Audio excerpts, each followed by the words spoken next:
হযরত মুসলিম ইবনে হারেস তামিমি রাদিয়াল্লাহু তাআলা আনহু বলেন, রাসূলুল্লাহ সাল্লাল্লাহু আলাইহি সাল্লাম আমাকে চুপে চুপে বলেছেন, যখন তুমি মাগরিবের নামাজ শেষ করো তখন এই দোয়া 7 বার পড়ে নিও।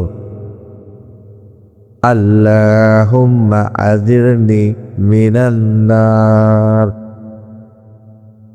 অর্থ, হে আল্লাহ, আমাকে দোজখ থেকে নিরাপদে রেখো। যদি তুমি উহা পাঠ করো আর ওই রাতেই তোমার মৃত্যু এসে যায় তবে দোজখ থেকে নিরাপদ থাকবে। যদি ফজরের নামাজের পরও এই দোয়া 7 বার পাঠ করো আর ওই দিনেই তোমার মৃত্যু এসে যায় তবে দোজখ থেকে নিরাপদ থাকবে।